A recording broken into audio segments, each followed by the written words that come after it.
नमस्कार साथियों, मैं कुंदन झा आप सभी का स्वागत करता हूं वीणा पाणी संस्कृत क्लासेस में। साथियों, जैसा कि हम लोगों ने पुराण के 2 टॉपिक को कवर कर लिया है। महापुराण का सामान्य परिचय पहला टॉपिक था हमारा, दूसरा था पुराण लक्षणम। इन 2 टॉपिक्स को हम लोग पूरा कर लिए हैं और आप लोग यदि इसको नहीं देखें तो जाके अवश्य उस वीडियो को विजिट करें। और आज हम जो पढ़ने वाले हैं वह है सृष्टि विषयक अवधारणम। तीसरा टॉपिक हमारा है सृष्टि विषयक अवधारणम। दोस्तों, जैसा कि आप लोग जानते हैं, जो पुराणों के लक्षण हम लोग पढ़े थे, पुराणों के 10 लक्षण और 5 लक्षण में सर्ग हर एक पुराण का एक लक्षण है, तभी वो पुराण होगा। तो सृष्टि प्रक्रिया की जहाँ तक बात आती है तो हर एक पुराण में सृष्टि प्रक्रिया है। तो सृष्टि विषयक अवधारणम, यह टॉपिक से मतलब क्या है, आशय क्या है, इसको जान लेना बहुत ज़रूरी होता है। सबसे पहली बात है, जो सृष्टि प्रक्रिया तो 18 पुराण में बताया गया है। तो क्या हम 18 पुराण के सृष्टि प्रक्रिया को 18 पुराण का अध्ययन करें? एक तो ये पक्ष हो गया। दूसरा पक्ष हो गया, जो 18 पुराण में जो मेन चीज़ है, एक कोई सिद्धांत है जो 18 पुराण में प्रचलित है इसको लेकर के, सृष्टि प्रक्रिया को लेकर के। तो पुराण में ऐसे कितने सिद्धांत हैं जो सृष्टि प्रक्रिया को वर्णन करता है, सृष्टि प्रक्रिया का वर्णन करता है? ऐसा कितने सिद्धांत है? 18 पुराण का ले लिया जाए एक जगह, ठीक है। तो हमारा परीक्षक का यही उद्देश्य है, जो हमें सृष्टि प्रक्रिया के बारे में नॉलेज होना चाहिए। अब वह 18 पुराण का आप पढ़ के ले लीजिए, या नहीं तो आप उससे कुछ ट्रिक निकाल लीजिए, उस सभी पुराणों के एक थाह पाने का, अनुमान लगाने का, या कहें तो एक किस प्रकार सृष्टियाँ होती है पुराणों में और किस प्रकार से बताया गया है इसको जान लेने का कोई आसान तरीका तो केवल और केवल यही वीडियो ही मुझे दिखता है। बाकी आप जब किताब पढ़ने जाएंगे तो उसमें बहुत सारी चीज़ें मिलती हैं, बहुत सारा आख्यान मिलता है, जिसमें पता ही नहीं चलेगा आपको जो क्या छोड़े, क्या पकड़े, क्या रहे। हमारा अपना अनुभव है, हम काफ़ी मेहनत से यह तैयार किए हैं इसका नोट्स। तो यह आपको लोगों के लिए बहुत ही ज़्यादा हेल्पफुल रहेगा, सहायक रहेगा परीक्षा को निकालने से।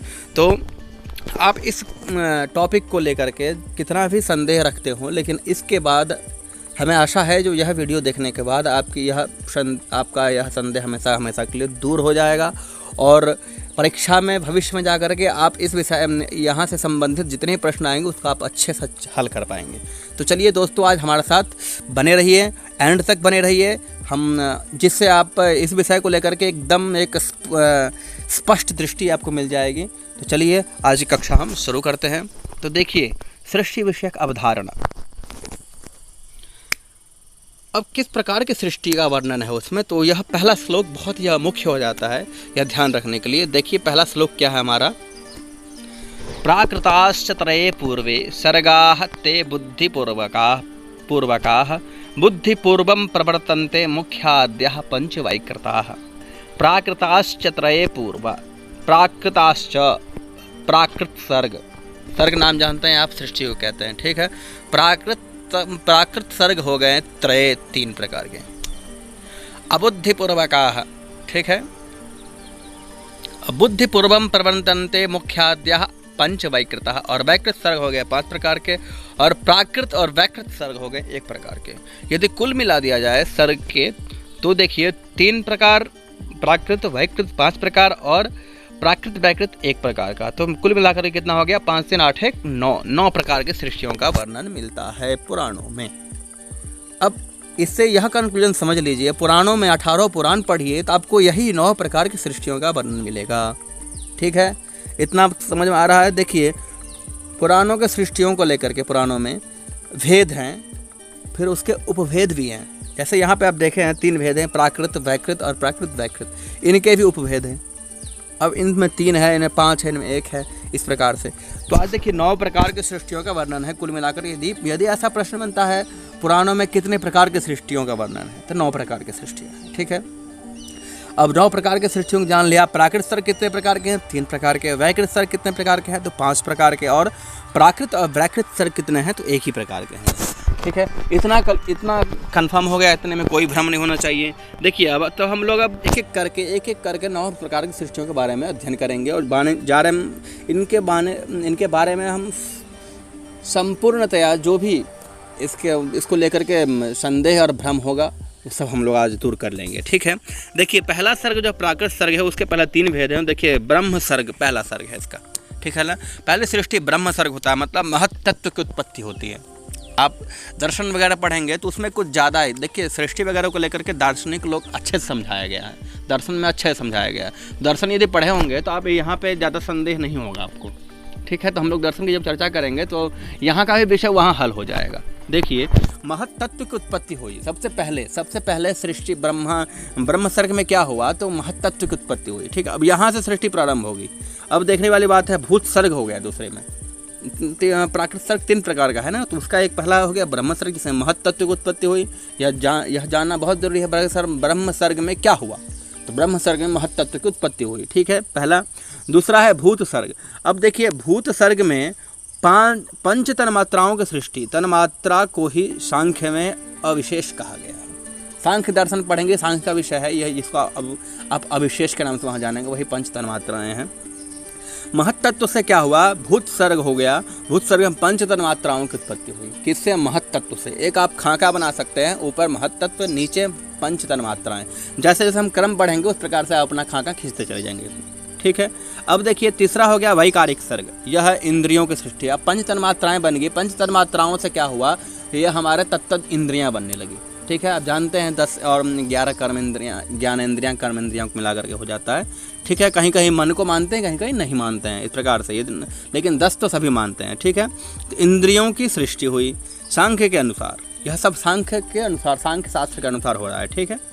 अब देखिए मुख्य सर्ग, यह 3 आप लोग व्याकृत सर्ग पर, प्राकृत सर्ग पढ़ लिए। अब जो है वैकृत सर्ग है। वैकृत सर्ग 5 प्रकार के हैं, तो उसमें से पहला हो गया मुख्य सर्ग, जिसमें विष्णु पुराण के अनुसार, कोई पुराण ले लिया गया तो मैं विष्णु पुराण का ही ले लिया हूँ यहाँ। देखिए तो विष्णु पुराण के अनुसार मुख्य सर्ग क्या है, उसके बारे में हम लोग जान लेते हैं। देखिए ब्रह्मा जी के पूर्वत सृष्टि का चिंतन करने से पहले अबुद्धिपूर्वक तमोगुणी सृष्टि का आविर्भाव हुआ, ठीक है। मुख्य सर्ग में क्या हुआ, ब्रह्मा जी पूर्ववत सृष्टि का चिंतन, क्या हुआ, ब्रह्मा जी के जो करने के लिए उनको कुछ करना नहीं पड़ता, वो केवल ध्यान में चिंतन करते हैं, चिंतन से ही उनकी सृष्टि हो जाती है। तो वही कह रहे हैं, ब्रह्मा जी ने क्या किया, पहले के समान ही सृष्टि का चिंतन किया, ठीक है। और सृष्टि का चिंतन करने से क्या हो गया, पहले अबुद्धिपूर्वक, वहाँ पे आप लोग ऊपर देखे होंगे श्लोक में लिखा हुआ है, सर्गाहते अबुद्धिपूर्वकाः, ठीक है ना, वह अबुद्धिपूर्वक सृष्टि हुआ, ठीक है। कैसे, तमोगुणी सृष्टि का आविर्भाव हुआ, जो 5 पर्व अविद्या के रूप में जाना जाता है, ठीक है। यह अबुद्धिपूर्वक जो तमोगुणी का सृष्टि सबसे पहले यही हुआ, ठीक है। जो 5 पर्व, जिससे 5 पर्व अविद्या का जन्म हुआ। अब वह 5 पर्व अविद्या क्या है, देखिए तम मतलब अज्ञान, दूसरा हो गया मोह, तीसरा हो गया आपका महामोह जिसको भोग इच्छा भी कहा जाता है, चौथा तामिश्र जो क्रोध है, और 5वां अंधतामिश्र अभिनिवेश। ये अविद्या के 5 पर्व हैं, यह बहुत मुख्य हो गया, ठीक है। इसको ध्यान रखने वाली बात है, यह एकदम दिमाग में बिठा लीजिए इस बात को। 5 अविद्या है, ठीक है। तो यह किससे उत्पन्न हुआ, तो ब्रह्मा जी ने पहले के समान ही अपना चिंतन किया, जिससे क्या हुआ, अबुद्धिपूर्वक तमोगुणी सृष्टि का आविर्भाव हुआ, जिससे 5 पर्व उत्पन्न हुए, ठीक है।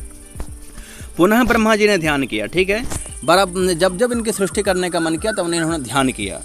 पुनः ब्रह्मा जी के ध्यान करने से सृष्टि हुई ज्ञान शून्य, भीतर बाहर तमोमय तथा जड़ पर्वतादि वृक्ष गुल्म लता तृण किरुद्ध 5 जड़ पदार्थ, मतलब जड़ पदार्थों की उत्पत्ति हुई। ज्ञान शून्य जिसमें कोई ज्ञान ना हो, ठीक है।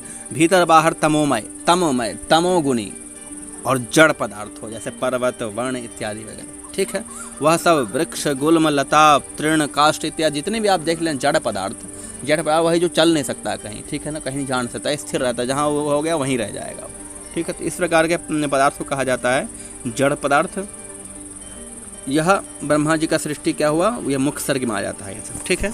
मुख्य सर्ग में क्या क्या आया, 5 पर्व अविद्या की उत्पत्ति हुई, ठीक है। उसके बाद क्या हुआ, वहाँ पर जड़ तत्व का जड़ तत्व भी इसी में उत्पन्न हुआ। 5 जड़ पदार्थ की उत्पत्ति हुई, वृक्ष गुल्म लता तृण और विरुद्ध, समझ में आ गया। यह 5 प्रकार के तत्व इसमें उत्पन्न हुए हैं। अब देखिए हमारा 5वां सर्ग हो गया तिर्यक सर्ग, तिर्यक ज्ञोनि वाले जितने भी जीव जंतु हैं इनका यहाँ पर सृष्टि हुई उनकी, ठीक है। कैसे? तो पुनः ध्यान से तिर्यक योनि के जीव उत्पन्न हुए हैं। फिर से ब्रह्मा जी ने ध्यान किया तो उस तिर्यक योनि वाले जीव जो हैं उत्पन्न हो गए। इसमें सभी पक्षी, अब तिर्यक योनि में कौन कौन आ सकते हैं, आते हैं, देखिए इसमें है पक्षी तथा पशु, यह सब तिर्यक योनि है। जो तमोमय है यह सब तमोगुणी होते हैं, ठीक है। विवेक शून्य होते हैं और अयथार्थ को यथार्थ मानने वाला, अहंकारी, अभिमानी, 28 प्रकार के वध मतलब आसक्ति से युक्त रहता है। समझ गए? ये सब यहाँ पे मुख्य मुख्यांश ही है यहाँ पर, ठीक है। और ये सब भेद प्रभेद के बारे में, आप दर्शनों में इस सब के बारे में विशद चर्चा ही करेंगे हम लोग, तो वहाँ पे एकदम क्लियर हो जाए। यहाँ यह टॉपिक जान लेना जरूरी है जो पुराणों में किस प्रकार की सृष्टियों का वर्णन किया गया है, ठीक है। यहाँ से संदेह नहीं रहना चाहिए। अहंकारी, अभिमानी, 28 प्रकार का वध, आसक्ति, यह सब सांख्य में मिलता है आपको, ठीक है, युक्त रहता है। इस प्रकार स्थावर सृष्टि के बाद जंगम सृष्टि का यह प्रथम रूप उदय हुआ, ठीक है। स्थावर सृष्टि हो गया, अब यह जंगम सृष्टि हुआ। स्थावर सृष्टि जड़ पदार्थ तक सीमित था, अब क्या हुआ, यह जो तिर्यक योनि है पशु पक्षी इत्यादियों का हो गया, तो यह जंगम की तरफ चलने आ गया, ठीक है, जो चलने लगा उस पर। अब तिर्यक यहाँ तक हम लोग 5 जान लिए, 5 प्रकार के सृष्टियों के बारे में हम लोग जान लिए। पहला सृष्टि कौन था हमारा? ब्रह्म सर्ग। फिर आ गया हमारा दूसरा आ गया भूत सर्ग, तीसरा आ गया वैकारिक सर्ग, चौथा आ गया मुख्य सर्ग और पाँचवा आ गया तिर्यक सर्ग, जिसमें तिर्यक योनि वाले जीवों का वर्णन मिलता है, जीवों की उत्पत्ति हुई, ठीक है। तो साथियों, हमें लगता है जो आज के लिए यह वीडियो पर्याप्त है, अधिक लंबा हम ना कर रहे हैं, नहीं तो आप लोग बोर हो सकते हैं। तो इसलिए यह विषय शास्त्रों का विषय है, तो इसमें इंटरेस्ट बनाए रखिए, धैर्य से इसको पढ़िए। पढ़ने से आपका हमेशा कल्याण होगा, हित होगा। तो आज्ञा दीजिए, फिर मिलते हैं अगली वीडियो में अन्य 4 सृष्टि विषयक अवधारणा को लेकर के। तब तक के लिए शुभ दिन। जयतु भारतम, जयतु संस्कृतम। धन्यवाद।